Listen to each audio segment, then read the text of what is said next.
بسم الله الرحمن الرحيم عم يتساءلون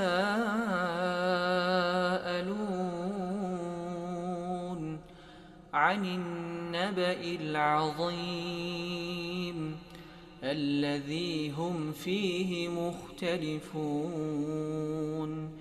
كلا سيعلمون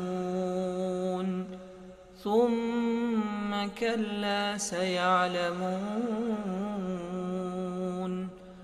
ألم نجعل الأرض مهادا والجبال أوتادا وخلقناكم أزواجا وجعلنا نومكم سباتا وجعلنا الليل لباسا وجعلنا النهار معاشا وبنينا فوقكم سبعا شدادا وجعلنا سراجا وهاجا وأنزلنا من المعصرات ماء ثجاجا لنخرج به حبا ونباتا وجنات ألفافا إن يوم الفصل كان ميقاتا يوم ينفخ في الصور فتأتون أفواجا وفتحت السماء فكانت أبوابا وسيرت الجبال فكانت سرابا إن جهنم كانت مرصادا للطاغين مآبا لابثين فيها أحقابا لا يذوقون فيها بردا ولا شرابا إلا حميما وغساقا جزاء وفاقا إنهم كانوا لا يرجون حسابا وكذبوا بآياتنا كذابا وكل شيء أحصيناه كتابا فذوقوا فلن نزيدكم إلا عذابا إن للمتقين مفازا حدائق وأعنابا وكواعب أترابا وكأسا دهاقا لا يسمعون فيها لغوا ولا كذابا جزاء من ربك عطاء حسابا رب السماوات والأرض وما بينهما الرحمن لا يملكون منه خطابا يوم يقوم الروح والملائكة صفا لا يتكلمون إلا من أذن له الرحمن وقال صوابا ذلك اليوم الحق فمن شاء اتخذ إلى ربه مآبا إنا أنذرناكم عذابا قريبا يوم ينظر المرء ما قدمت يداه ويقول الكافر يا ليتني كنت ترابا بسم الله الرحمن الرحيم عما يتساءلون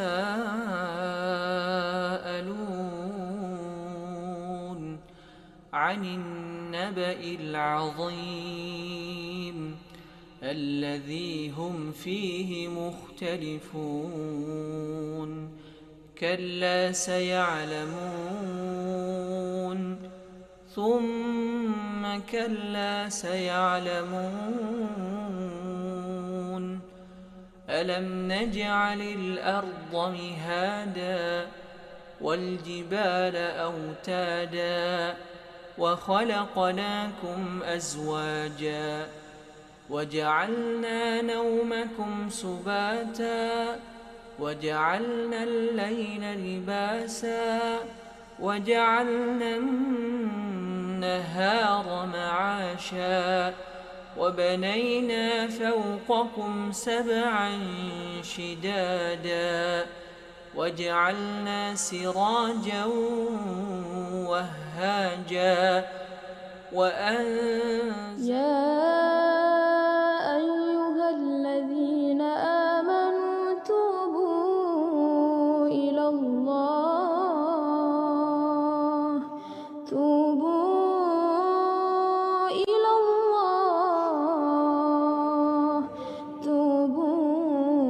إلى الله توبة نصوحا.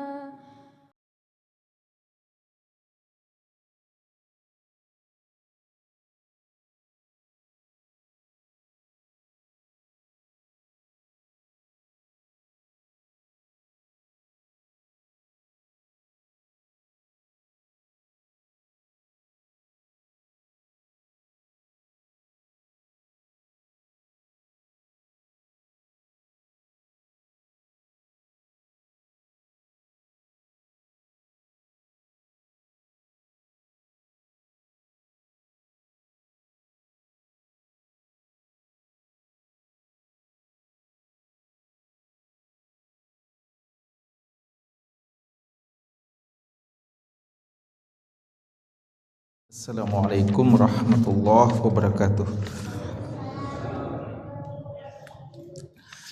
Innal hamdalillah nahmaduhu wa nasta'inuhu wa nastaghfiruh wa na'udzu billahi min syururi anfusina wa sayyiati a'malina may yahdihillahu fala mudhillalah wa may yudlil fala hadiyalah wa asyhadu an la ilaha illallah wahdahu la syarikalah wa asyhadu anna Muhammadan abduhu wa rasuluh. Allahumma shalli ala Muhammadin wa ala alihi wa sahbihi wa man ihtada bihadihi wastana bisunnatihi ila yaumiddin, amma ba'd. Para hadirin, bapak-bapak dan ikhwah hafizakumullahu ta'ala jami'an. Alhamdulillah, pada malam hari ini, di malam Sabtu, di malam yang ke-21 di bulan Dzulqa'dah 1444 Hijriah, dengan izin Allah dan taufiknya kembali kita hadir bermajlis guna sama-sama mempelajari sunnah-sunnah dari Nabi kita sallallahu alaihi wasallam, mempelajari kehidupan beliau, dan tentu saja mempelajari tentang bagaimana ibadah-ibadah dari beliau sallallahu alaihi wasallam. Pelajaran kita di malam Sabtu ini adalah pembahasan kitab Asy-Syama'il Al-Muhammadiyah, Syama'il An-Nabi Al-Mustafawiyah, karya dari Al-Imam Abu Isa Muhammad bin Isa bin Saurah At-Tirmidzi rahimahullahu ta'ala, salah seorang ulama besar kaum muslimin yang wafat di tahun ke-279 Hijriah rahimahullah rahmatan wasi'ah. Pada pembahasan kita pekan lalu dan sejak beberapa pekan terakhir, kita masih dalam pembahasan tentang bagaimana ibadah Nabi kita sallallahu alaihi wasallam. dan secara khusus bagaimana ibadah beliau di malam harinya pada saat beliau berada di rumahnya melaksanakan solat lail atau solat tahajud. Seperti yang kita sudah sebutkan, di bab ini sangat banyak hadis-hadis yang dicantumkan oleh Imam Tirmidzi rahimahullahu taala, dan sudah cukup banyak kita baca hadisnya. Tersisa pada kita beberapa hadis lagi yang mungkin memerlukan 2 kali pertemuan kita malam ini dan insyaallah pertemuan berikutnya.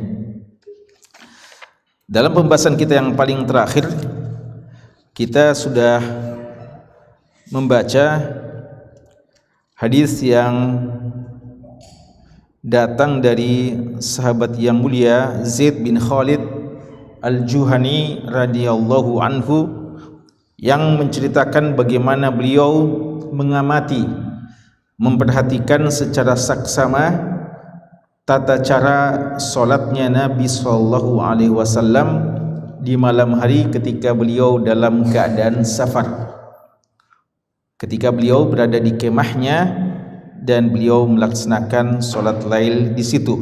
Diamati oleh Zaid bin Khalid Al-Juhani rakaat per rakaat, dan beberapa faedah-faedah telah kita sebutkan dalam membahas hadis tersebut. Malam ini insyaallah kita akan mulai di hadis yang ke-270, hadis yang datang dari Ummul Mukminin Aisyah radhiyallahu taala anha. Ya, tafadhal. Wassalatu wassalamu ala man la nabiyya ba'dahu wa ba'd. Kitab Asy-Syama'ilul Muhammadiyyah lil Imam Abi Isa Muhammad bin Isa bin Sawrat At-Tirmidzi rahimahullahu taala rahmatan wasi'ah. Al-Babul Arba'un, Babu ma jaa fi ibadati Rasulillah sallallahu alaihi wasallam. Al-Hadithu Sab'una wa Mi'atan. Qala al-Imam At-Tirmidzi rahimahullahu ta'ala, Haddathana Ishaq bin Musa qala haddathana Ma'nun قال حدثنا مالك عن سعيد بن أبي سعيد المقبري عن أبي سلمة بن عبد الرحمن أنه أخبره أنه سأل عائشة رضي الله عنها كيف كانت صلاة رسول الله صلى الله عليه وسلم في رمضان، فقالت ما كان رسول الله صلى الله عليه وسلم ليزيد في رمضان ولا في غيره على 11 ركعة. ما كان رسول الله صلى الله عليه وسلم ليزيد في رمضان ولا في غيره على 11 ركعة، يصلي 4 لا تسأل عن حسنهن وطولهن، ثم يصلي 4 لا تسأل عن حسنهن وطولهن، ثم يصلي 3. قالت عائشة رضي الله عنها قلت يا رسول الله أتنام قبل أن توتر؟ فقال يا عائشة إن عيني تنامان ولا ينام قلبي. Hadis yang ke-270 atau hadis yang pertama di pertemuan kita malam ini, hadis yang datang dari sahabat yang mulia, ibu dari orang-orang beriman, Aisyah radhiyallahu anha, yaitu hadis yang disebutkan oleh beliau sebagai jawaban terhadap pertanyaan yang datang dari Abu Salamah bin Abdurrahman. Abu Salamah bin Abdurrahman ini seorang tabi'in, anak dari Abdurrahman bin Auf, ya. Jadi beliau adalah Abu Salamah bin Abdurrahman bin Auf, salah seorang tabi'in yang mulia, anak dari sahabat yang mulia, salah seorang sahabat yang dijamin masuk surga, yaitu Abdurrahman bin Auf radhiyallahu taala anhu. Abu Salamah bin Abdurrahman mengatakan bahwa sa'ala Aisyah, beliau bertanya kepada Aisyah. Pada satu hari beliau bertanya kepada Aisyah radhiyallahu taala anha, kaifa kanat salatu Rasulillah sallallahu alaihi wasallam fi Ramadan? Bagaimana salatnya Rasulullah sallallahu alaihi wasallam di bulan suci Ramadan? Faqalat, maka beliau menjawab, makana Rasulullah sallallahu alaihi wasallam, tidaklah Rasulullah sallallahu alaihi wasallam la yazida fi Ramadan wala fi ghairihi, tidak pernah Nabi sallallahu alaihi wasallam menambah di bulan suci Ramadan, tidak juga di luar bulan suci Ramadan, ala 11 rakaah, lebih dari 11 rakaat. Yusalli arba'an, lalu Aisyah merinci maksud dari 11 rakaat itu. Yusalli arba'an, beliau salat 4 rakaat. La tas'al an husnihinna wa tulihinna, tidak perlu kamu bertanya tentang bagaimana baiknya kualitas salat beliau dan bagaimana panjangnya salat beliau. Summa yusalli arba'an, kemudian beliau salat lagi 4 rakaat. La tas'al an husnihinna wa tulihinna, tidak perlu kamu bertanya, ya, tidak usah kamu tanyakan tentang baiknya salatnya dan panjangnya salatnya. Summa yusalli salasa, kemudian beliau melaksanakan salat 3 rakaat. 4 tambah 4 lalu tambah 3, ya, 11 rakaat. Qalat Aisyah, berkata Aisyah, qultu, saya bertanya, ya Rasulullah, wahai Rasulullah, atanamu qabla an tutira, apakah kamu tidur sebelum kamu melaksanakan salat witir? Faqal, beliau berkata, ya Aisyatu, wahai Aisyah, inna ainayya, sesungguhnya kedua mataku, tanamani, tidur, wala yanamu qalbi, akan tetapi hatiku tidak tidur. Ya, jemaah sekalian, ada beberapa pelajaran yang bisa kita ambil dari hadis ini. Hadis ini salah satu hadis yang cukup terkenal terkait dengan salat lailnya Nabi SAW dan secara khusus salat tarawihnya Rasulullah SAW. Dan ini jadikan dalil tentang bagaimana tata cara salat tarawihnya Rasulullah SAW. Kata Abu Salamah bin Abdurrahman, tabi'in yang mulia ini, bertanya kepada Aisyah tentang salatnya Nabi SAW di bulan suci Ramadan, dan yang dimaksudkan adalah salat malamnya, ya. Jadi kalau antum lihat, seakan-akan beliau tanya tentang salatnya Rasulullah SAW di bulan suci Ramadan. Kelihatannya sifatnya umum, bagaimana salatnya beliau di bulan suci Ramadan, bagaimana salat subuhnya, adakah perubahan, bagaimana salat zuhurnya, asar, dan seterusnya. Namun Aisyah radhiyallahu anha memahami bahwa yang ditanyakan secara khusus adalah salat lailnya Nabi SAW di bulan suci Ramadan, atau yang lebih dikenal di kalangan ulama kita sejak dahulu dengan salat tarawih, ya, salat tarawih. Salat tarawih adalah salat yang dikerjakan di malam hari di bulan suci Ramadan. Dan penamaan ini penamaan yang sudah dikenal sejak dahulu oleh para ulama kita, karena begitu, ya, sebagai penamaan untuk panjangnya salat Nabi SAW atau salat kaum muslimin pada waktu yang lampau, ya. Tarawih berasal dari kata-kata tarwiha. Tarawih bentuk jamak dari tarwiha, rawwaha yurawwihu, artinya mengistirahatkan, ya, karena dahulu mereka kalau salat malam di bulan suci Ramadan mereka istirahat, karena begitu panjangnya salatnya, istirahat dulu, lalu setelah itu nyambung lagi, dan demikian seterusnya. Dan ini sekali lagi penamaan yang sudah dikenal sejak dahulu, walaupun tidak disebutkan dalam hadis-hadis Nabi SAW, tapi disebutkan oleh para ulama kita, dimulai oleh Imam Bukhari, ya, dalam Sahih Bukhari beliau, bahkan mungkin sebelum beliau juga telah menyebutkannya. Dan ini menunjukkan bagaimana semangat para tabi'in, ya, waktu itu untuk mengetahui sifat salat Rasulullah SAW, dan lagi-lagi cara mereka mengetahuinya adalah lewat bertanya bagaimana tata cara solat Nabi SAW di bulan suci Ramadan. Kata Aisyah radhiyallahu anha, maka Rasulullah SAW la yazida fi Ramadan wala fi ghad ala 11 rakaat. Pertanyaan yang ditanyakan oleh Abu Abdurrahman ya adalah yang ditanyakan oleh Abu Salamah adalah apa? Bagaimana solatnya Nabi SAW di bulan suci Ramadan.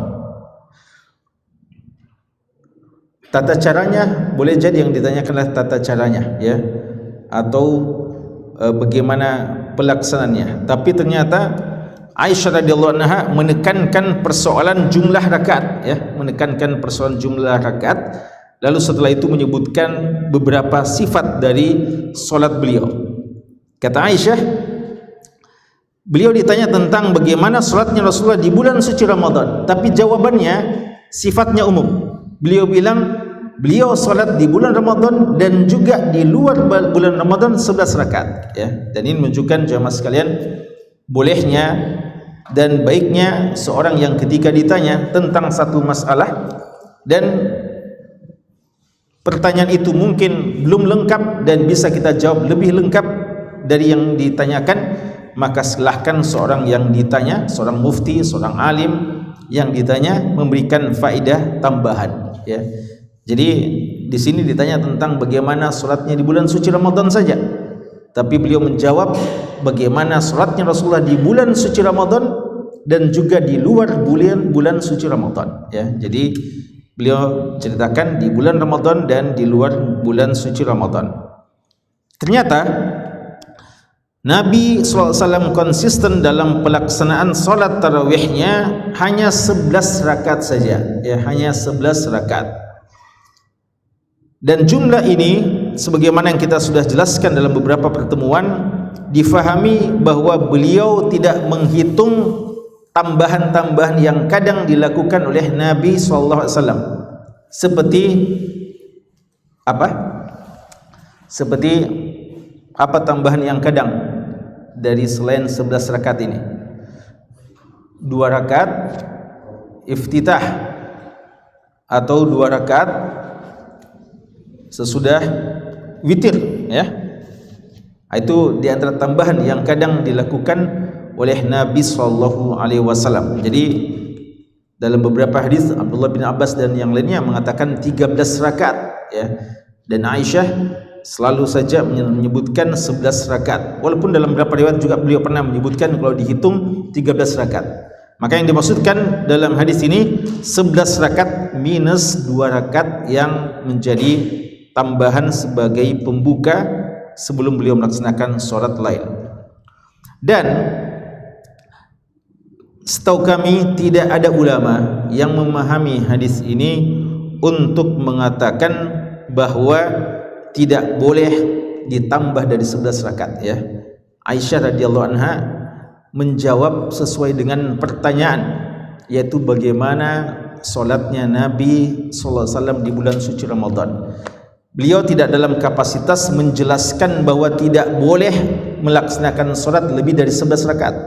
Beliau hanya menjawab bagaimana solatnya Rasulullah SAW. Sama dengan beberapa pertanyaan-pertanyaan. Kalau ditanya bagaimana puasanya beliau, ya ada beberapa puasa-puasa beliau yang tidak boleh kita ikuti, ya, atau yang mungkin sulit untuk kita ikuti. Tapi dijawab oleh para sahabat sesuai dengan apa yang mereka ketahui dari Nabi SAW. Dan kadang kita berusaha untuk bisa sama dengannya, dan ada hal yang mungkin tidak bisa kita contohi ya, dan ada yang sangat sulit untuk kita contohi ya. Karena itu tidak boleh difahami hadis ini sebagai batasan yang tidak boleh ditambah ya. Dan sekali lagi setahu kami tidak ada ulama yang menyebutkan ini sebagai batasan, kecuali beberapa saja ya.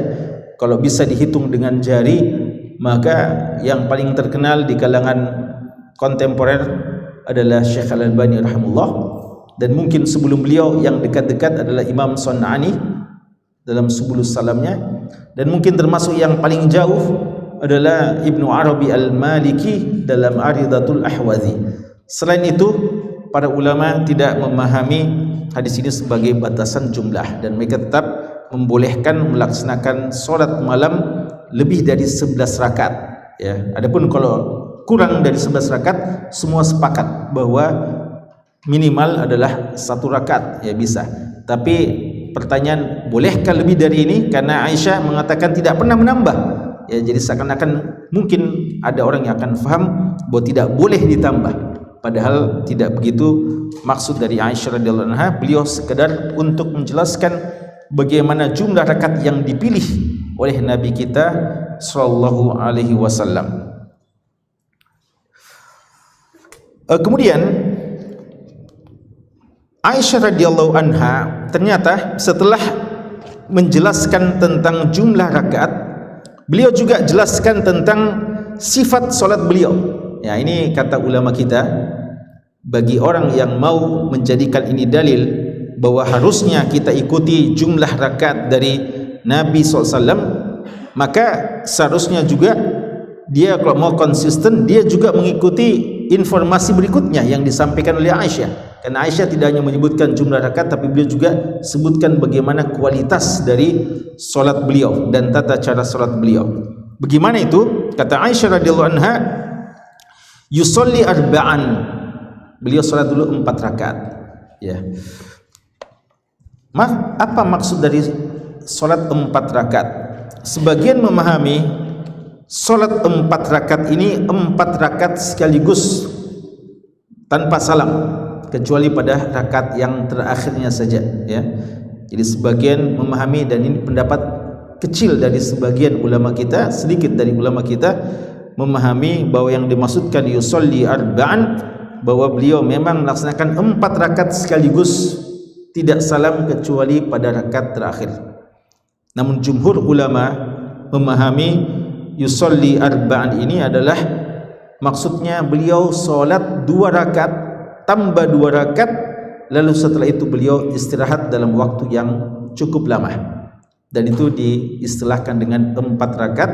Karena begitu 2 rakaat dia langsung naik lagi untuk 2 rakaat, dan nanti setelah itulah baru istirahat cukup lama. Itulah tarwihah, itulah tarawih. Maka atas dasar pendapat ini, sebagian ulama kita sampai melarang untuk mengerjakan 4 rakaat sekaligus. Ya, bahkan ada yang sampai mengatakan dia harus mengulangi.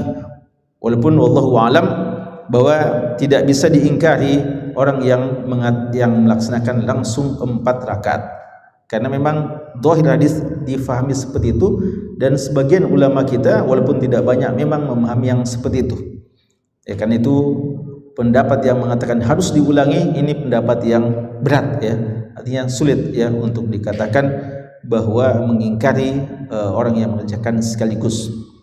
Tapi mengerjakan 2 tambah 2 ini yang lebih selamat. Al-khuruju minal khilaf mustahab, ya, lebih baik 2 tambah 2, ya, berdasarkan hadis yang sudah lewat berapa kali kita baca, hadis Abdullah bin Umar radhiyallahu anhuma yang mengatakan salatul laili masnah masnah, salat lail itu 2 rakaat 2 rakaat 2 rakaat dan seterusnya. Untuk mengkompromikan antara hadis itu dengan hadis ini, berarti maksud dari 4 rakaat ini 2 tambah 2, lalu setelah itu beristirahat.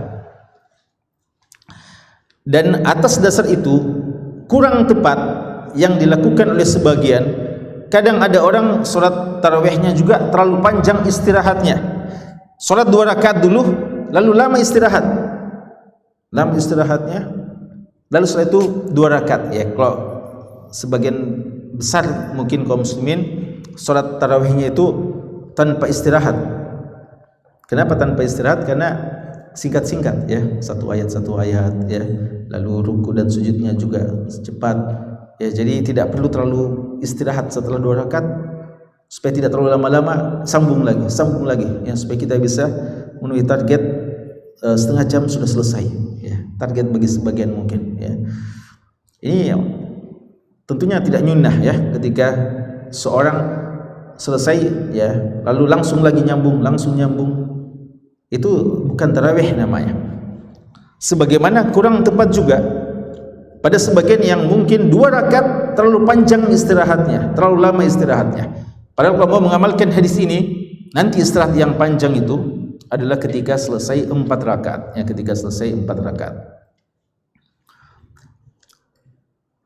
Bagaimana salat yang 4 rakaat? La tas'al an husnihinna wa tulihinna.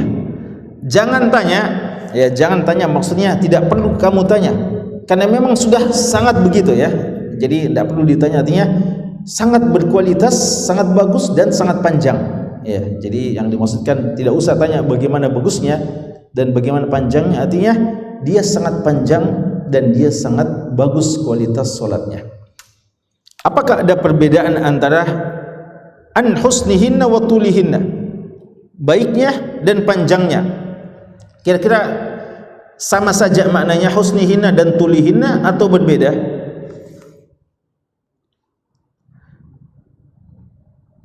Tidak harus panjang lalu dia baik, sebagaimana tidak harus baik lalu dia panjang, ya. Kadang ada orang Masya Allah baik solatnya, bagus sekali, dalam artian penuh dengan tumakninah, setiap rukuknya, sujudnya, i'tidalnya, bacaannya juga, tapi tidak terlalu panjang. Kalau kita ditanya penilaian kita bilang solatnya sangat bagus, tapi tidak terlalu panjang yang dibaca, sehingga rukuk dan sujudnya juga tidak terlalu panjang, tapi penuh dengan tumakninah. Dan sebaliknya, ada juga orang solat panjang-panjang, ya. Bahkan sebagian orang solat tarawih ada, ya, sampai 1 malam 3 juz mungkin. Bahkan pernah ada yang beritakan di sebagian tempat di negeri kita ini ada setiap malam 8 juz, ya. Masya Allah, kelihatan, ya. Ada yang 3 juz selesai 1 malam, subhanallah, ada, ya. Ini kita yakin yang seperti ini, dia mungkin la tas'alan tulihin dalam artian lama sekali, tapi tidak bagus kualitasnya. Kadang mungkin orang tidak akan bisa mendengarkan bacaan itu secara taktil, dia akan terpaksa untuk membaca secara cepat, ya, untuk sekedar mengejar bisa selesai, dan ini tidak bagus kualitasnya. Makanya Imam Nawawi rahimahullah ta'ala menyebutkan bahwa kebiasaan kaum muslimin sejak dahulu yang standar, ya, karena ada saja perbedaan kadang, tapi yang standar umumnya para ulama salaf terdahulu menganjurkan 1 malam 1 juz agar tidak terlalu cepat, sebagaimana juga tidak terlalu memberatkan jamaah, ya. Dan yakinlah orang yang lebih dari 1 juz 1 malam itu memberatkan, ya. Makanya kalau di Masjid Haramain, kalau dulu selalu 1 juz 1 malam kebiasaan, namun selama masa Covid sampai setelah ini, ya, setelah perginya pun Covid, masih belum juga 1 juz 1 malam, ya. Tapi alhamdulillah bisa selesaikan karena di 10 malam terakhir mereka sholat 2 kali, ya, sehingga tetap bisa mengkhatamkan Al-Quran, ya, mengkhatamkan Al-Quran. Tapi syahidnya, kenapa mereka melakukan itu? Penyesuaian, karena agak berat bagi jamaah kalau lebih dari 1 juz setiap malamnya, ya. Dan ini yang ideal, ya, tidak terlalu cepat, ya, tidak cepat bagi umumnya, ya, kalau seperti di masyarakat kita, sebagaimana juga tidak terlalu lambat yang akan memberatkan, dan mungkin orang sholat tapi dia tidak merasakan kenikmatan sholat itu, dan dia akan, ya, tanda kutip tersiksa dengan sholatnya. Maka Aisyah radhiyallahu anha menyebutkan 2 sifat yang penting ini, husnihinna, begitu baiknya kualitasnya, dan juga panjangnya, ya. Jadi bukan sekedar panjang, tapi panjang yang berkualitas, bukan cuma sekedar berkualitas tapi juga panjang, ya. Jadi antara kuantitasnya dan kualitasnya. Lalu setelah itu solat lagi 4 rakaat, sama dengan tadi penjelasannya, 4 rakaat 2 tambah 2. Kembali Aisyah mengatakan la tas'al an husnihinna wa tulihinna. Beliau bisa konsisten menjaga kualitas solatnya walaupun sudah 4 rakaat yang kedua, ya. Tidak disebutkan oleh Aisyah radhiyallahu anha tentang bagaimana panjangnya 4 rakaat yang kedua. Namun kalau kita mau gabungkan dengan hadis-hadis yang terdahulu, sunnah yang diajarkan oleh Nabi kita SAW, bahwa rakaat yang paling pertama itu paling panjang dan terus akan menurun sedikit ya panjangnya pada rakaat-rakaat berikutnya. Jadi pernyataan Aisyah, tidak usah tanya tentang panjangnya, ini memberikan kesan bahwa memang masih panjang, tapi harus kita katakan relatif lebih pendek daripada sebelumnya. Summa yusolli salasa, kemudian beliau solat 3 rakaat. Ini juga tidak disebutkan apakah beliau 3 rakaat sekaligus atau dipisahkan di 2 rakaat lalu 1 rakaat. Namun zahir hadisnya digabungkan, dan itu mungkin ya, karena boleh jadi dan sunnah juga kadang sholat witir 3 rakaat sekaligus ya. Bahkan sebagian ulama mengatakan yang sunnah kalau beliau membaca Al-A'la di rakaat pertama dan Al-Kafirun rakaat kedua dan Al-Ikhlas di rakaat ketiga, yang sunnah sebenarnya adalah 3 rakaat sekaligus ya. Tapi sebagian mengatakan bisa itu dan bisa itu. Dan juga kadang 2 tambah 1 ya. Dan ini berdasarkan keumuman riwayat 2 rakaat dan nanti 1 itu sebagai witirnya. Aisyah radhiyallahu anha bertanya kepada Nabi SAW, apakah kamu tidur sebelum witir? Dan ini menunjukkan bahwa kadang beliau tidur sebelum melaksanakan witir ya, kadang beliau tidur sebelum melaksanakan witirnya. Beliau mengatakan, wahai Aisyah, kedua mataku tertidur namun hatiku tidak tidur ya. Ini difahami 2 makna ya minimal. Pertama, bahwasanya beliau pun ketika tidur lalu dia akan salat ya, beliau akan salat, maka beliau boleh untuk salat ya tanpa harus mentajdid wudunya ya, tanpa harus memperbaharui wudunya ya. Bahkan kadang beliau ngarok ya, tidur mendengkur, tapi beliau masih salat tanpa harus memperbaharui wudu beliau. Dan juga dimaknai bahwa beliau walaupun tidur, beliau insyaallah akan terjaga pada waktu ketika dia harus untuk melaksanakan sholat witirnya ya.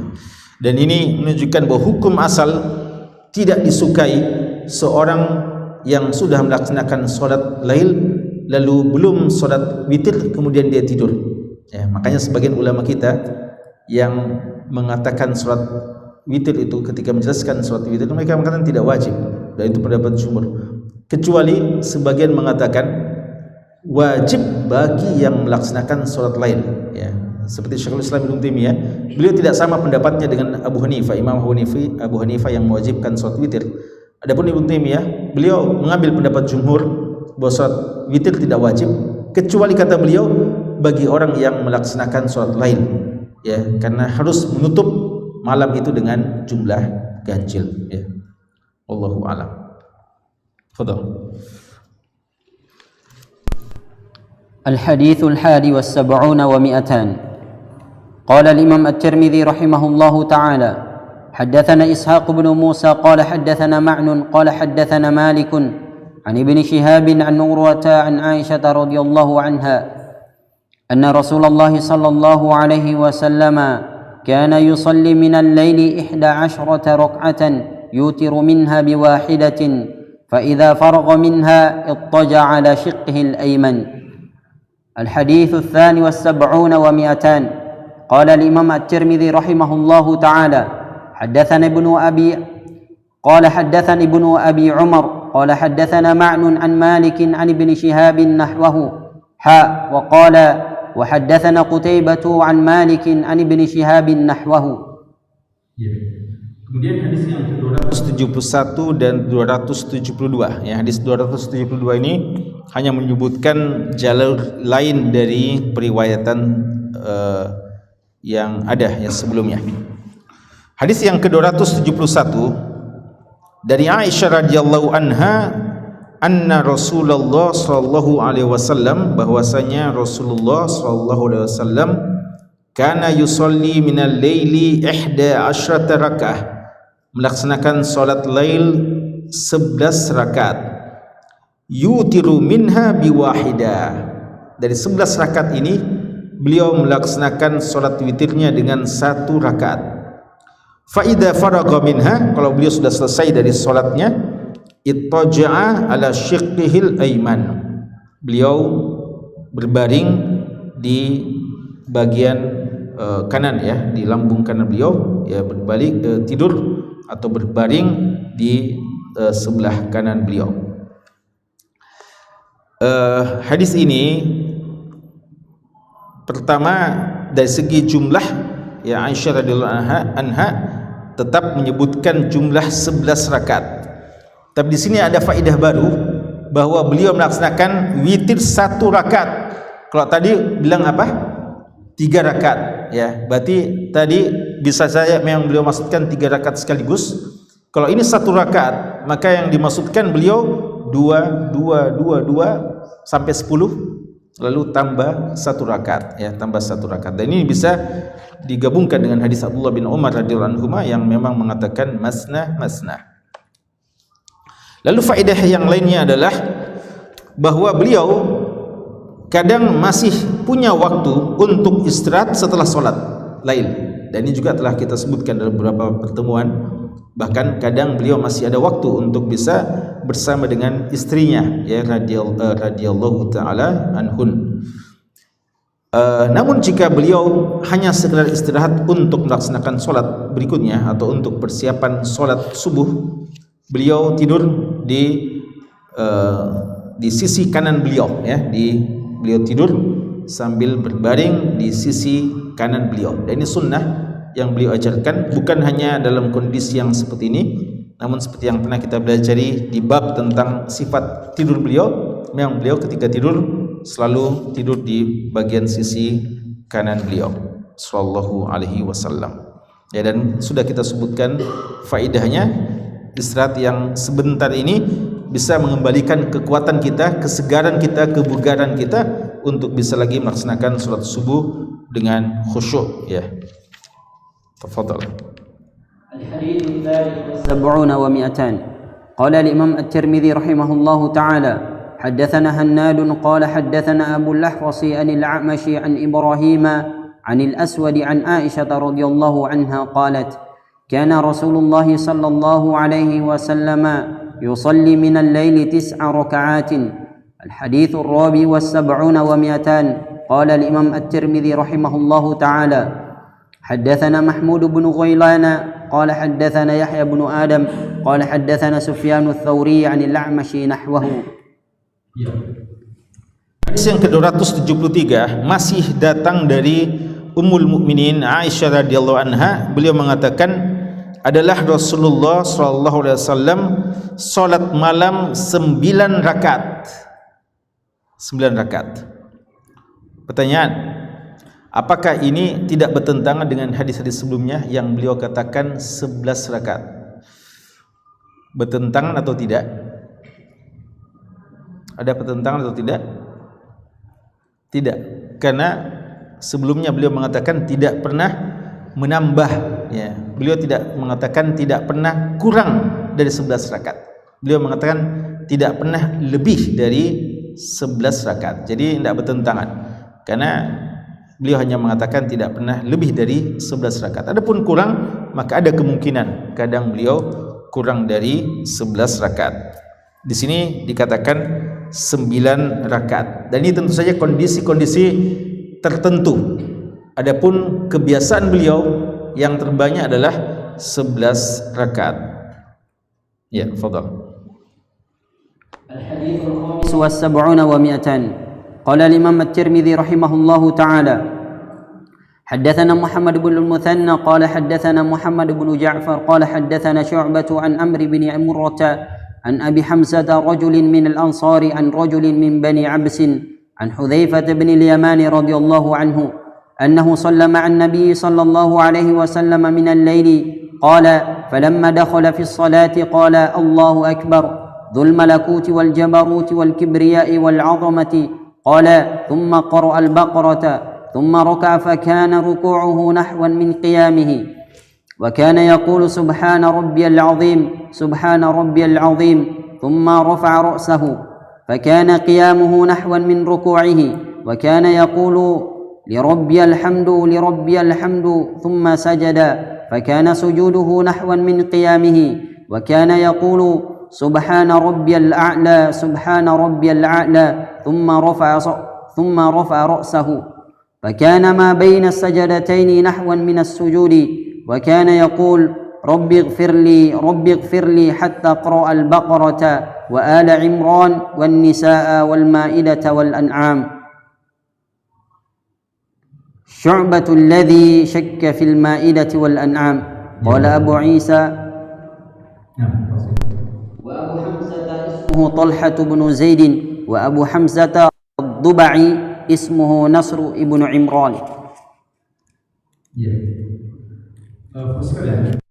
Terakhir ya, hadis yang terakhir yang kita akan bahas, hadis yang datang dari Hudzaifah bin Yaman radhiyallahu anhu. Namun ada beberapa penjelasan dari sanadnya. Di sini Imam Tirmidzi menyebutkan tentang Abu Hamzah dan Abu Jamrah. Ya, ada dua situ. Abu Hamzah ya. Dalam riwayat sini Abu Hamzah ya. Tapi ada juga yang dikenal ya perawi Abu Jamrah. Imam Tirmidzi mau terangkan bahwa Abu Hamzah ini bukan Abu Jamrah yang kadang ada dalam sanad ya, termasuk min rijalil Bukhari. Kalau Abu Hamzah ini namanya Thalha bin Yazid. Adapun Abu Jamrah Ad-Dubai namanya Nasr bin Imran, dan ini termasuk perawi dalam Sahih Bukhari. Kalau kita perhatikan sanad hadis ini, ada sebenarnya kelemahan dari sisi sanadnya, karena di sini ada dikatakan rajul min Bani Abbas bin Bani Abs ya. Rajul min Bani Abs, dari seorang dari kalangan Bani Abs, seseorang. Siapa orangnya tidak disebutkan namanya ya. Tidak disebutkan namanya. Maka ini mubham, dan ini salah satu sebab kelemahan hadis ya, kelemahan sanad hadis. Namun diterangkan bahwa dalam sebagian riwayat atau dalam riwayat yang lain, di antaranya dalam Musnad Abi Dawud At-Tayalisi, orang yang dikatakan dalam sanad kita ini seseorang dari Bani Abs, diterangkan bahwa dia adalah Silah bin Zufar, ya, Silah bin Zufar, dan dia adalah seorang perawi yang thiqah, sehingga sanadnya ini alhamdulillah tidak bermasalah ya, walaupun tidak disebutkan di sini, namun dia adalah dalam sanad yang lain, dalam periwayatan Abu Ya'la, periwayatan Abu Dawud At-Tayalisi dalam musnadnya, dikatakan dia adalah Silah bin Zufar, dan dia seorang perawi yang thiqah. Karena itu alhamdulillah secara sanad hadis ini sahih ya.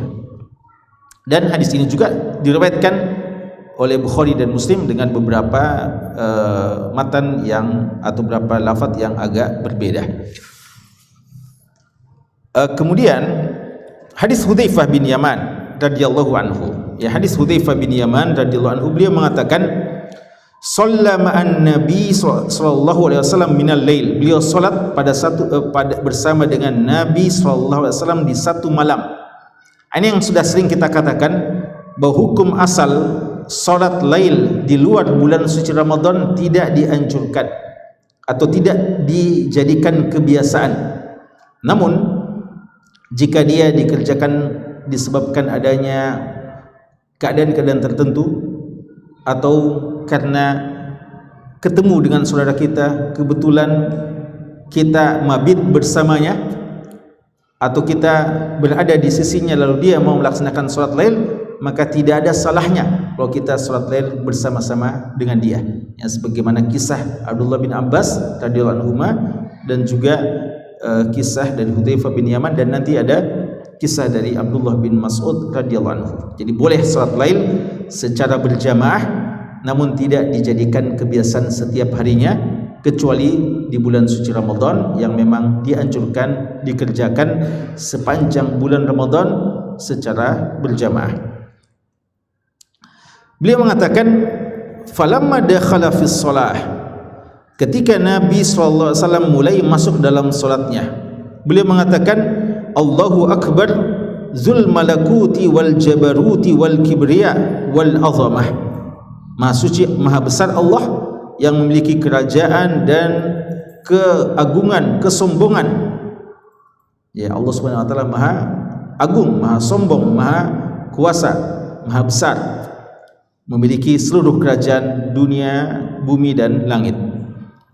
Ini di antara bacaan Nabi SAW. Kemudian beliau membaca surat Al-Baqarah.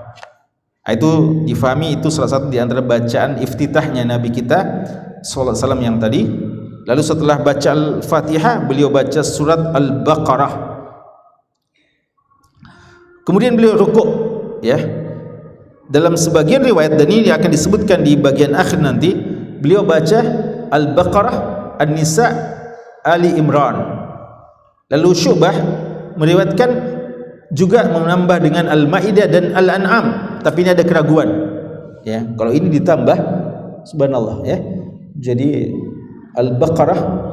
Al-Baqarah itu 286 ayat, An-Nisa 176 ayat, Ali Imran 200 ayat, ya.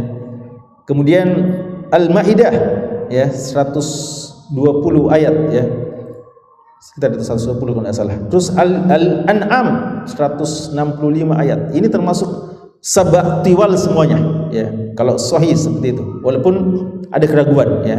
Tapi ya, kalau ada yang bilang tidak sampai itu, cuma 3 surat. Ini bukan cuma ini, ya. Kalau 3 surat ini bukan cuma, karena ini ya Al-Baqarah, ya, lalu Ali Imran dan An-Nisa termasuk surat-surat yang paling panjang. Beliau baca ini dalam surat lainnya. Lalu beliau rukuk nahwan min qiyami, hampir sama panjang rukuknya sama bacaannya, ya. Bayangkan kalau baca surat Al-Baqarah itu, ya, di berdirinya lalu rukuknya juga hampir mirip-mirip. Dan apa yang beliau baca dalam rukuknya? Subhana rabbiyal azim. Bagaimana itu subhana rabbiyal azim? Panjangnya hampir sama dengan berdirinya. Berarti apa beliau lakukan? Berapa kali orang baca, kalau kita rukuk, berapa kali kita baca subhana rabbiyal azim? 3 kali, bisa 10 kali, ya, seperti riwayat Anas bin Malik. Tapi kalau difahami dari ini berapa kali? Bisa berkali-kali, tidak usah dihitung. Panjang, ya, panjang. Subhana rabbil azim, subhana rabbil azim. Antum kira-kira kan sama dengan ketika antum baca surat Al-Baqarah. Ya. Tapi kalau seperti kita yang tingkat pemula, yang jarang-jarang seperti ini, mungkin 10 kali seperti yang disifatkan oleh Anas bin Malik, ya. Sama dengan kalau salat gerhana itu yang biasa panjang-panjang, ya. Sunnahnya sebenarnya rukunya juga mirip-mirip dengan itu.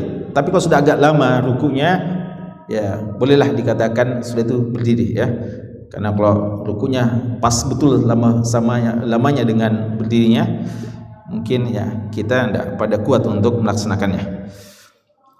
Tapi faedah yang penting di sini, subhana rabbil azim itu bacaan rukuk tidak harus 3 kali saja, bisa 10 kali, bahkan bisa lebih dari itu. Kemudian beliau i'tidal, rafa ra'sahu fa kana qiyamu nahwan min ruku'i. I'tidal juga tidak harus cepat, ya. Orang sangka kadang i'tidal itu cuma dia adalah tempat peristirahatan sebelum kita sujud, padahal beliau kadang panjang juga dalam i'tidalnya. Bahkan dalam sebagian riwayat hatta zananna annahu nasiyah, ya, sampai-sampai kita sangka beliau lupa ini. Kenapa berdiri terus di waktu i'tidal dan tidak sujud-sujud, ya. Jadi kadang juga beliau panjang. Wa kana yaqul, dan kadang beliau mengatakan di situ li rabbiyal hamd, ya. Jadi puji-pujian kepada Allah Subhanahu wa taala, ya, hamdan katsiran thayyiban mubarakan fi, dan seterusnya, ya. Atau sami Allahu liman rabbana walakal hamd, dan seterusnya. Summa sajada, kemudian beliau sujud, fa kana sujudu nahwan min qiyami. Sujudnya juga lama, ya. Sujudnya juga lama, mirip-mirip, ya, tidak persis tapi mirip-mirip dengan panjangnya berdirinya. Kemudian beliau mengatakan apa dalam sujudnya? Subhana rabbiyal a'la, subhana rabbiyal a'la. Berarti sama dengan tadi. Subhana rabbiyal a'la ini tidak harus cuma 3 kali, bisa 10 kali, bahkan bisa lebih dari itu. Makanya jamaah sekalian, ini juga perlu diperhatikan, ya. Kadang ada di antara kita jadi makmum, imamnya sudah bangkit dari sujudnya, artinya sudah berdiri atau mungkin sudah duduk ya, bangkit dari sujud, lalu dia merasa belum cukup 3 kali dibaca ya, padahal sudah berdiri. Tidak perlu kita bilang 3 kali, langsung saja ya, selama memang sudah tumakninah ya. Apalagi ada sebagian orang memang dia sudah punya standar mungkin doa yang dia akan baca pada waktu sujud. Kadang imamnya sudah lama ya, bangkit dari sujud terakhirnya untuk tasyahud, dia masih terus sujud ya, menyelesaikan doa-doanya. Ini sudah tidak ikut imam, ini ya, sudah tidak ikut imam, dikhawatirkan ya kualitas salatnya ya, karena dia seakan-akan sudah berpisah dengan imam, dengan semaunya saja dia menyelesaikan bacaannya ya, padahal imam sudah selesai sejak tadi dari sujud terakhirnya. Kemudian setelah itu beliau melaksanakan duduk di antara 2 sujud. Sunnahnya dalam makna yang paling sering dilakukan oleh beliau, duduk di antara 2 sujud ini singkat, tidak panjang-panjang. Namun ternyata di sini menurut penuturan Hudzaifah, duduk di antara 2 sujud pun kadang panjang ya. Ternyata duduk di antara 2 sujud pun kadang panjang. Beliau katakan nahwan minas sujud, mirip-mirip, hampir dikatakan mirip dengan sujudnya. Dan ini menunjukkan, ini di antara rincian bagaimana kualitas solatnya Rasulullah SAW ya. Jadi beliau konsisten, hampir setiap gerakan sama durasi waktunya. Dan beliau mengatakan Rabbik firli ya, salah satu bacaan ya, di antara bacaan duduk di antara 2 sujud, Rabbik firli. Tapi tentunya bukan cuma 2 kali ya, sunnahnya biasa 2 kali saja, Rabbik firli. Tapi kalau panjang seperti ini berarti bisa diulang-ulangi. Sampai-sampai kata Hudzaifah, beliau juga membaca surat Al-Baqarah, Ali Imran dan An-Nisa, Al-Maidah, Awil An'am. Tapi Syu'bah bin Hajjaj, salah seorang perawi dari hadis ini, agak ragu tentang penyebutan Al-Maidah dan Al-An'am ya. Yang sahih dalam riwayat Bukhari dan Muslim 3 ini, yaitu Al-Baqarah, An-Nisa dan Ali Imran. Ya, sekira ini yang bisa kita bahas ya, insyaallah. Dan hadis-hadis yang berikutnya insyaallah dalam pertemuan kita selanjutnya. Wallahu taala alam, sallallahu ala nabiyina Muhammad wa ala alihi washabbihi wasallam, walhamdulillahi rabbil alamin. Ya